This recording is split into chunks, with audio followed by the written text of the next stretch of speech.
সকলোকে মোৰ ইউটিউব চেনেলটোলৈকে স্বাগতম জনাইছোঁ। আজি এই ভিডিঅ'টোত আমি নৱম শ্ৰেণীৰ 10 নম্বৰ অধ্যায় মহাকৰ্ষণ এই পাঠটোৰ কেইটামান পাঠভিত্তিক প্ৰশ্নৰ আলোচনা কৰিম। তোমালোকে ভিডিঅ'টো শেষলৈকে চাবা। প্ৰথম প্ৰশ্নটো হৈছে মহাকৰ্ষণৰ বিশ্বজনীন সূত্ৰটো লিখা। আমি ইতিমধ্যে আলোচনা কৰিছোঁ। মহাকৰ্ষণৰ সূত্ৰটো মতে আমি কি পাইছোঁ যে বিশ্বব্ৰহ্মাণ্ডৰ প্ৰত্যেকটো বস্তুৱে ইটোৱে সিটোক আকৰ্ষণ কৰে আৰু এই আকৰ্ষণী বল বস্তু দুটাৰ ভৰৰ গুণফলৰ সমানুপাতিক আৰু বস্তু দুটাৰ মাজৰ দূৰত্বৰ বৰ্গৰ ব্যস্তানুপাতিক। এইটো হৈছে মহাকৰ্ষণৰ বিশ্বজনীন সূত্ৰ। এতিয়া এই সূত্ৰটো আমি গাণিতিকভাৱে কেনেধৰণে লিখিম, যিহেতু আকৰ্ষণী বলটো বস্তু দুটাৰ ভৰৰ গুণফলৰ সমানুপাতিক, অৰ্থাৎ F is directly proportional to M1 M2। ইয়াতে আমি দুটা বস্তু লৈছোঁ, এটাৰ ভৰ M1 আৰু এটা বস্তু লৈছোঁ যাৰ ভৰ M2। এই দুটা বস্তু আমি D দূৰত্বৰে পৃথক কৰি ৰখা হৈছে, তাৰমানে দুটা বস্তুৰ মাজৰ ব্যৱধানটো হৈছে D। গতিকে বিশ্বজনীন সূত্ৰটো কি হ'ল, এই দুইটা বস্তুৰ মাজতে M1 আৰু M2 এই দুইটা বস্তুৰ মাজত এটা আকৰ্ষণী বল থাকিব আৰু এই বলটো নিৰ্ভৰ কৰিব বস্তু দুটাৰ ভৰৰ গুণফলৰ ওপৰত, অৰ্থাৎ F is directly proportional to M1 M2 আৰু সিহঁতৰ দূৰত্বৰ ওপৰত নিৰ্ভৰ কৰিব। কেনেধৰণে নিৰ্ভৰ কৰিব, সেই বলটো সিহঁতৰ মাজৰ দূৰত্বৰ বৰ্গৰ ব্যস্তানুপাতিক, অৰ্থাৎ F is proportional to 1/d²। গতিকে এই দুইটা চৰ্ত আমি একেলগ কৰি লিখিব পাৰোঁ। F is equal to G M1 M2 divided by d², য'ত F হৈছে বস্তু দুটাৰ মাজৰ আকৰ্ষণী বল, অৰ্থাৎ মহাকৰ্ষণ বল। M1 M2 হৈছে বস্তু দুটাৰ ভৰৰ গুণফল, D হৈছে বস্তু দুটাৰ মাজৰ দূৰত্ব আৰু G হৈছে মহাকৰ্ষণৰ বিশ্বজনীন সূত্ৰ। ইয়াৰ ভেলুটো সকলোতে কনষ্টেণ্ট থাকিব, ধ্ৰুৱক। এইটো এটা ধ্ৰুৱক ৰাশি যাৰ ভেলুটো কনষ্টেণ্ট থাকিব আৰু এই গোটেইকেইটা ৰাশি একেলগ কৰি আমি মহাকৰ্ষণৰ সূত্ৰটোৰ গাণিতিক প্ৰকাশটো কেনেধৰণে লিখিব পাৰোঁ, F equal to G into M1 M2 divided by d²। গতিকে এইটো হৈছে মহাকৰ্ষণৰ বিশ্বজনীন সূত্ৰ। 2 নম্বৰটো হৈছে প্ৰশ্ন, পৃথিৱী আৰু ইয়াৰ পৃষ্ঠত অৱস্থিত বস্তু এটাৰ মাজৰ মহাকৰ্ষণিক বলৰ মান নিৰ্ণয় কৰা সূত্ৰটো লিখা। গতিকে আমি ইতিমধ্যে পাই আহিলোঁ বিশ্বজনীন সূত্ৰটো কি, যে যিকোনো দুটা বস্তুৰ মাজত এটা আকৰ্ষণ বল থাকে আৰু বলটো সিহঁতৰ ভৰৰ গুণফলৰ সমানুপাতিক আৰু দূৰত্বৰ বৰ্গৰ ব্যস্তানুপাতিক। ইয়াতে আমাক দি থোৱা আছে যে এটা বস্তু পৃথিৱী, আমাক এটা বস্তু দি থোৱা আছে, সেইটো হৈছে পৃথিৱী আৰু অন্য যিকোনো এটা বস্তু দি থোৱা আছে। গতিকে আমি ইয়াতে ধৰি লৈছোঁ এইটো পৃথিৱী, যাৰ ভৰটো আমি M বুলি লৈছোঁ, আৰু অন্য এটা বস্তু যিটো পৃথিৱীৰ পৃষ্ঠত আছে, এইটো যাৰ ভৰটো আমি স্মল এমেৰে দেখুৱাইছোঁ। গতিকে এই বস্তুটোৰ ভৰ হৈছে স্মল m আৰু পৃথিৱীৰ ভৰটো আমি কেপিটেল এমেৰে বুজাইছোঁ। গতিকে বিশ্বজনীন সূত্ৰ মতে কি হ'ব, এই পৃথিৱী m ভৰৰ পৃথিৱী আৰু স্মল m ভৰৰ যিটো বস্তু পৃথিৱী পৃষ্ঠত আছে, সেই দুটাৰ মাজত যিটো আকৰ্ষণী বল, সেই আকৰ্ষণী বলটো কি হ'ব, পৃথিৱীৰ ভৰ আৰু সেই বস্তুটোৰ ভৰৰ গুণফলৰ সমানুপাতিক হ'ব, অৰ্থাৎ F is proportional to capital M into small m। আৰু কি হ'ব, পৃথিৱী আৰু সেই বস্তুটোৰ মাজৰ দূৰত্বৰ বৰ্গৰ ব্যস্তানুপাতিক। গতিকে ইয়াতে F is proportional to 1/r²। গতিকে ইয়াতে বস্তু দুটাৰ মাজৰ দূৰত্বটো কি হ'ব, যিহেতু বস্তুটো M ভৰৰ বস্তুটো পৃথিৱীৰ পৃষ্ঠত আছে, গতিকে সেই বস্তুটো আৰু পৃথিৱীৰ মাজৰ দূৰত্বটো কিমান হ'ব, পৃথিৱীৰ যিটো ব্যাসাৰ্ধ সেই ব্যাসাৰ্ধৰ সমান হ'ব। অৰ্থাৎ পৃথিৱীৰ কেন্দ্ৰ আৰু সেই বস্তুটোৰ কেন্দ্ৰৰ মাজৰ যিটো দূৰত্ব, সেই দূৰত্বটোৱে হ'ব সিহঁতৰ মাজৰ ব্যৱধান। কিন্তু যিহেতু পৃথিৱীৰ ব্যাসাৰ্ধৰ মানটো বহুত বেছি আৰু সেই বস্তুটোৰ ব্যাসাৰ্ধৰ মানটো খুব কম, পৃথিৱীৰ ব্যাসাৰ্ধৰ তুলনাত এই বস্তুটোৰ ব্যাসাৰ্ধৰ মানটো নগণ্য হোৱাৰ বাবে আমি কি কৰিব পাৰোঁ, সেই মানটো আমি ইগন'ৰ কৰিব পাৰোঁ। কৰিলে আমি বস্তু দুটাৰ মাজৰ ব্যৱধানটো কিমান বুলি ক'ব পাৰোঁ, পৃথিৱীৰ ব্যাসাৰ্ধৰ সমান বুলি আমি ক'ব পাৰোঁ। গতিকে যদি পৃথিৱীৰ ব্যাসাৰ্ধটো r হয়, তেতিয়াহ'লে সিহঁতৰ মাজৰ ডিষ্টেঞ্চটো হ'ব r। সেইকাৰণে f is proportional to 1/r²। গতিকে এই দুটা কণ্ডিশ্যন আমি যদি একেলগ কৰোঁ, তেতিয়াহ'লে আমি লিখিব পাৰোঁ f equal to g capital M into small m divided by r²। গতিকে এইটো হৈছে পৃথিৱী আৰু তাৰ পৃষ্ঠত থকা যিকোনো এটা বস্তুৰ মাজত থকা মহাকৰ্ষণ বল নিৰ্ণয় কৰিবলৈ আমি এই প্ৰকাশ ৰাশিটো ব্যৱহাৰ কৰিব পাৰোঁ। এইটো হৈছে পৃথিৱী আৰু তাৰ পৃষ্ঠত থকা যিকোনো এটা বস্তুৰ মাজত থকা মহাকৰ্ষণ বলৰ গাণিতিক প্ৰকাশ ৰাশি। গতিকে ইয়াতে f হৈছে পৃথিৱী আৰু বস্তুটোৰ মাজত থকা বলটো f, আৰু m কেপিটেল M আৰু স্মল m হৈছে পৃথিৱী আৰু বস্তু দুটাৰ মাজৰ ভৰৰ গুণফল, r হৈছে বস্তু দুটাৰ মাজৰ ব্যৱধান অৰ্থাৎ পৃথিৱীৰ ব্যাসাৰ্ধৰ মানটো, আৰু g হৈছে মহাকৰ্ষণৰ বিশ্বজনীন ধ্ৰুৱ। ঠিকে আছে, এই প্ৰশ্নটোৰ সমাধান আমি এনেধৰণে কৰিব পাৰোঁ। এই সূত্ৰটো ব্যৱহাৰ কৰি পৃথিৱী পৃষ্ঠৰ ওপৰত থকা যিকোনো বস্তুৰ ওপৰত পৃথিৱীয়ে কিমান বল প্ৰয়োগ কৰিব, মহাকৰ্ষণ বল কিমান প্ৰয়োগ কৰিব, তাৰ মানটো আমি নিৰ্ণয় কৰিব পাৰোঁ। তাৰ পিছৰ প্ৰশ্নটো হৈছে মুক্ত অধোগমন মানে কি বুজা? মুক্ত অধোগমন আমি ইতিমধ্যে আলোচনা কৰিছোঁ। সেইটো হৈছে যেতিয়া ওপৰৰ পৰা বস্তু এটা তললৈ সৰি পৰে, তেতিয়া বস্তুটোক সদায় পৃথিৱীয়ে তাৰ কেন্দ্ৰৰ ফালে আকৰ্ষণ কৰে। গতিকে এই আকৰ্ষণ বলটো কিহৰ কাৰণে হয়? পৃথিৱীৰ মাধ্যাকৰ্ষণ বলৰ কাৰণে হয়। যদিহে অন্য কোনো বল নাথাকে, তাৰ ওপৰত প্ৰযোজ্য হৈ যদি অন্য কোনো বল নাথাকে, যদি বস্তুটো কেৱল মাধ্যাকৰ্ষণিক বলৰ প্ৰভাৱতহে তললৈ গতি কৰে, তেতিয়াহ'লে সেই গতিটোক মুক্ত অধোগমন বুলি কোৱা হয়। অৰ্থাৎ মুক্ত অধোগমন হ'বলৈ হ'লে বস্তুটোৰ ওপৰত অকল পৃথিৱীৰ মাধ্যাকৰ্ষণিক বলেহে কাৰ্য কৰিব লাগিব। তাৰ পিছৰ প্ৰশ্নটো হৈছে মাধ্যাকৰ্ষণিক ত্বৰণ মানে কি বুজা? মাধ্যাকৰ্ষণিক ত্বৰণটো কি হয়? যিহেতু সকলোবিলাক বস্তুৱে পৃথিৱীৰ কেন্দ্ৰৰ ফালে গতি কৰে, ওপৰৰ পৰা এৰি দিলে পৃথিৱীৰ দিশলৈ গতি কৰে, তাৰ কাৰণটো হৈছে পৃথিৱীয়ে মাধ্যাকৰ্ষণিক বলেৰে সেই বস্তুটো টানে। সেই যিটো বল, সেই বলৰ প্ৰভাৱত বস্তুটো তললৈ গতি কৰে। সেই যিটো গতিৰ সৃষ্টি হ'ল, সেই গতিটোত এটা ত্বৰণ উৎপন্ন হয়, আৰু সেই ত্বৰণটো পৃথিৱীৰ মাধ্যাকৰ্ষণিক বলৰ প্ৰভাৱত সৃষ্টি হয়।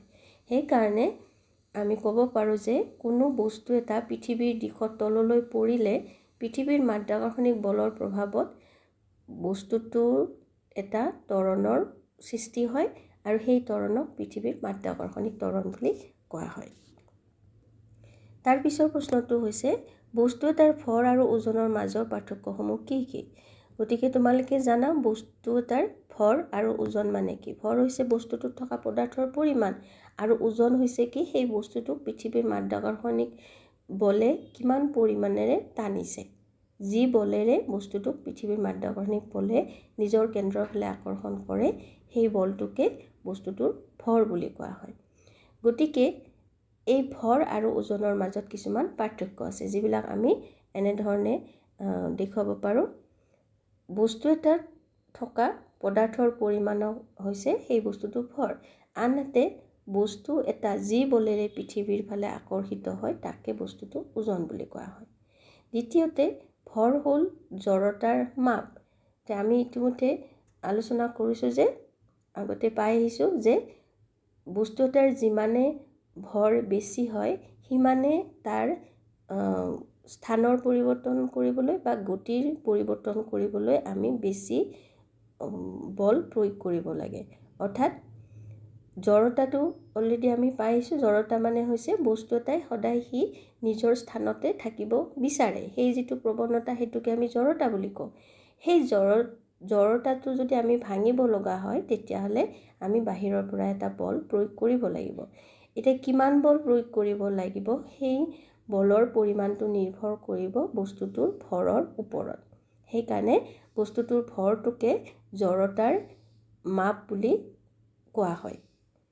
আনহাতে ওজন হ'ল মহাকৰ্ষণ বলৰ মাপ। অৰ্থাৎ মহাকৰ্ষণ বলৰ প্ৰভাৱত পৃথিৱীয়ে কোনো এটা বস্তুক যিমান বলেৰে আকৰ্ষণ কৰে সেইটো হৈছে বস্তুটোৰ ওজনৰ মাপ। সেইকাৰণে মহাকৰ্ষণ বলেই হৈছে কোনো এটা বস্তুৰ ওজনৰ জোখ। তাৰপিছত আৰু এটা পাৰ্থক্য আমি দেখুৱাব পাৰোঁ, বস্তু এটাৰ ভৰৰ মান সকলো ঠাইতে একেই হ'ব। কোনো এটা বস্তুৰ যদি ভৰ 10 কেজি হয় তেতিয়াহ'লে বিশ্বব্ৰহ্মাণ্ডৰ সকলো ঠাইতে সেই বস্তুটোৰ মানটো 10 কেজিয়ে হ'ব, তাৰ মানৰ পৰিৱৰ্তন নহয়। কিন্তু ওজনটো, বস্তু এটাৰ ওজন স্থান সাপেক্ষে পৰিৱৰ্তন হ'ব।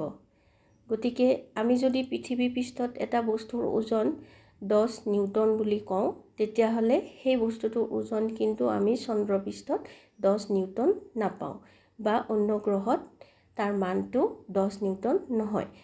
ঠিক একেদৰে পৃথিৱী পৃষ্ঠৰ উপৰিভাগতো কোনো এটা বস্তুৰ ওজন মেৰু অঞ্চলত যিমান হ'ব বিষুৱ অঞ্চলত কিছু পৰিৱৰ্তন হ'ব। অৰ্থাৎ বস্তু এটাৰ ওজন অৱস্থান সাপেক্ষে পৰিৱৰ্তন হয়। তাৰপিছত ভৰ হৈছে এটা স্কেলাৰ ৰাশি। ইয়াৰ মানহে আছে, তাৰ কোনো দিশ নাই। কিন্তু ওজনটোৰ হৈছে ভেক্টৰ ৰাশি, ইয়াৰ মান আৰু দিশ দুইটাই আছে। আৰু ভৰৰ এছআই এককটোক আমি কিলোগ্ৰাম বুলি কওঁ আৰু চিজিয়াছ এককটোক আমি তেনেকৈ গ্ৰাম বুলি কওঁ।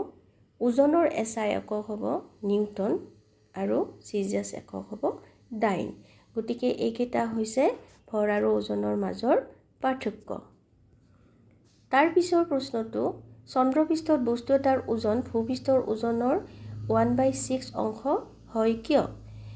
এইটো আমি প্ৰশ্ন সমাধান কৰিবলৈ যাওঁতে আমি মহাকৰ্ষণৰ সূত্ৰটো ব্যৱহাৰ কৰিব লাগিব।